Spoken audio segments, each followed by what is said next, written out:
Kaya ngayon mga ka-faith, gusto kong balikan natin ang mga mahalagang mensahe ni Mama Mary dahil hindi lang siya nanay na nagbibigay ng comfort. Siya rin ay isang nanay nagbibigay ng mensahe ng Diyos. Yung babala niya sa mundo kung hindi tayo magsisisi, hindi natin tatalikuran ang mga naging kasalanan, ang mga kasalanan natin.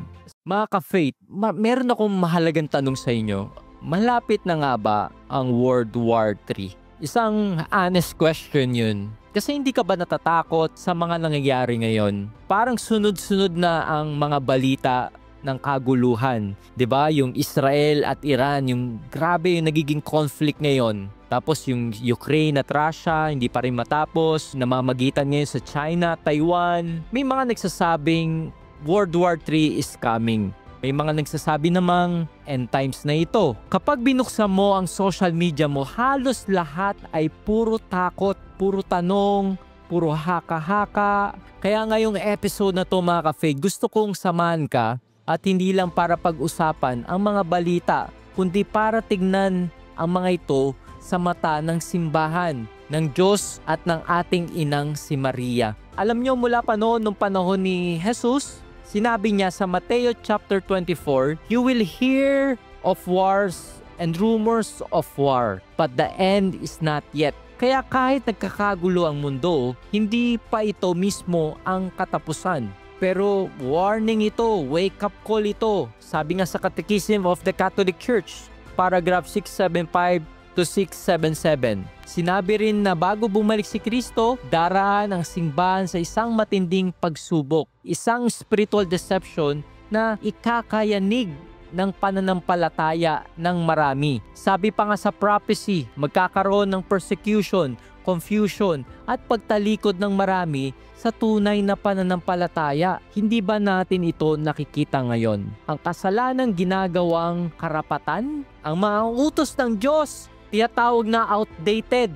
Binabago ang kahulugan ng kasal at ang mga Katolikong naninindigan sa tama, tinatawag na radical o judgmental o backward. Maraming nagtatanong, bakit pinapayagan ng Diyos ang lahat ng ito? Pero mas dapat nating itanong ito bakit ba natin siya inalis sa lipunan, sa pamilya at sa ating puso? Dahil sa totoo lang, ang ugat ng kaguluhan sa mundo ay kaguluhan sa puso ng tao. Sabi nga ni Pope Pius XI, "The peace of Christ will only reign when the reign of Christ is recognized in every heart." Ang ganda nun. So kung walang Diyos sa puso ng mga tao, kahit anong peace treaty pa yan, mauwi pa rin yan sa kaguluhan.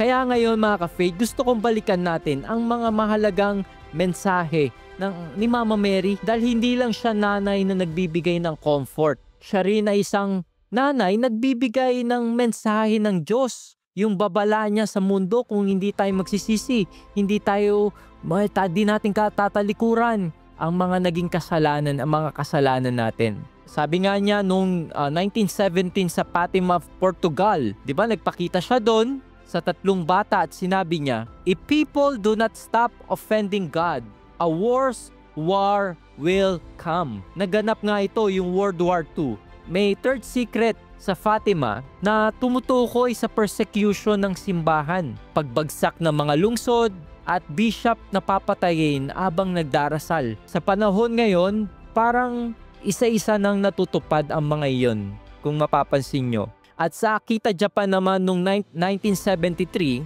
sinabi rin doon ni Mama Mary, "If men do not repent and better themselves, the Father will inflict a punishment greater than the deluge. Fire will fall from the sky." Alam nyo mga ka-faith, hindi lang ito poetic imagery. Isang prophetic warning ito. At kung hindi tayo magbabalik loob, ang sangkatauhan ay magdurusa. At sa La Salette, France noong 1846, sinabi rin niya, "Rome will lose the faith and become the seat of the Antichrist. The church will be in eclipse." Pero sa dulo ng lahat, sinabi niya, "In the end, my immaculate heart will triumph." 'Di ba? Nakita natin yung hope, 'di ba? Kasi isipin natin, pag mga prophetic message parang nakakatakot, puro pananakot, puro ganyan-ganyan, panic, anxiety. Pero tignan natin, 'di ba? Merong magandang pangako, 'di ba si Mama Mary sa huli. In the end, her immaculate heart will triumph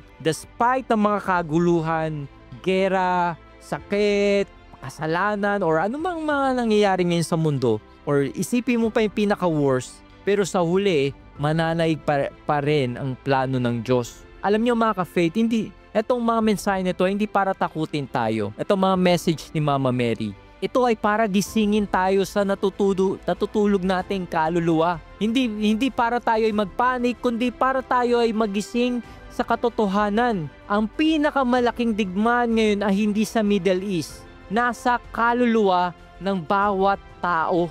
Nasa kaluluwa ng bawat isa sa atin. Spiritual warfare ito. At sa panahon ng spiritual battle, hindi sapat ang inform ka lang sa mga current events. Dapat nakaugat ka sa grasya ng Diyos. Alam nyo, nung unang lumabas ang balita tungkol sa possible war between Iran and Israel, bilang ama at asawa, syempre kinakabahan din ako. May mga anxiety ganyan. Ano nang mangyayari, di ba? Ang unang pumasok sa isip ko, Lord, paano na ang kinabukasan ng mga anak ko? Normal yan. Pero habang nagdarasal ako, ramdam ko ang tinig ng Diyos sa puso ko na nagsabi, Adrian, hindi ito panahon ng panic. Ito ang panahon ng pananampalataya. Kaya gusto kong ibahagi sa inyo ngayon ang 5 hakbang na pinaniniwalaan kung kailangan nating gawing mga Katoliko sa panahon ng geopolitics na kaguluhan ngayon. Itong mga kaguluhan ngayon, itong mga gera ngayon or anumang mga nangyayari ngayon sa mundo. Una, syempre, ay kailangan mo magrosaryo araw-araw. Rosary, our spiritual weapon. Kailangan ng bawat Katoliko sa panahon ito ng kaguluhan, yung pagrorosaryo. Hindi ito optional. Sa lahat ng aparisyon ni Mama Mary, sa Fatima, Akita, Lasalet, Medjugorje, iisa lang ang kanyang hinihiling. Diba? Pray the rosary every day. Ang rosaryo ay hindi pampakalma. Okay? Ito ay spiritual weapon. Kung ang kalaban may nuclear weapon, tayo naman ay may rosaryo. Pangalawa, confession regularly. Hindi mo kailangang hintayin ang 3 days of darkness para magsisi or illumination of conscience. Kung darating man ang gera, mas mahalaga pa rin kung nasa estado ka ng grasya. Nasa state of grace ka. Kasi ang tunay na delikado ay hindi ang missile, kundi ang mamatay na nasa mortal sin ka. Maghanap ka na ng pare at mag-confess ka regularly, at least once a month. And pangatlo, attend Holy Mass and Eucharistic adoration.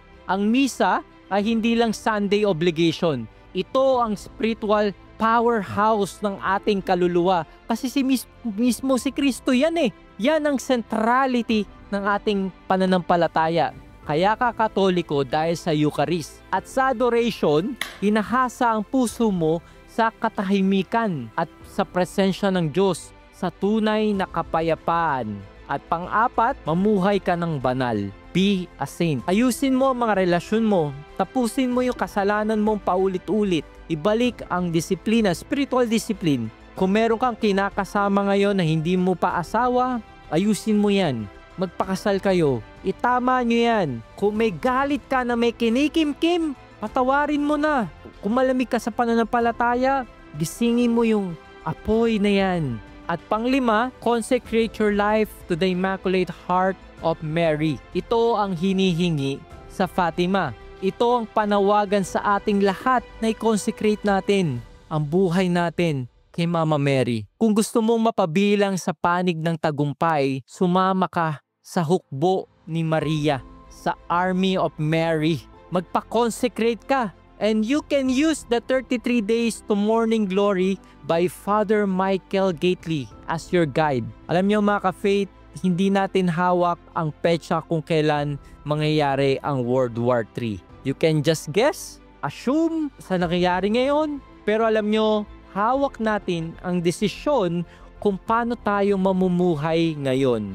Hindi aksidente na ikaw ay buhay sa panahong ito. Baka nga isa ka sa tinatawag ni Mama Mary para maging army niya sa kanyang remnant army. Mga Katolikong lalaban sa kadiliman. Hindi gamit ang armas, kundi gamit ang pananampalataya, sakripisyo at panalangin. So ngayon gusto kitang tanungin, anong dasal ang hawak mo sa gitna ng kaguluhan sa mundo? I-comment mo sa baba at ipagdarasal ko yan. Tandaan mo mga ka-faith, ang isang Katolikong nasa state of grace ay mas makapangyarihan kaysa sa isang bansang may sandatahang lakas or may nuclear weapon. At sa dulo ng lahat ng ito, hindi World War III ang magwawagi. Si Kristo pa rin ang hari. Christ is King, the only King.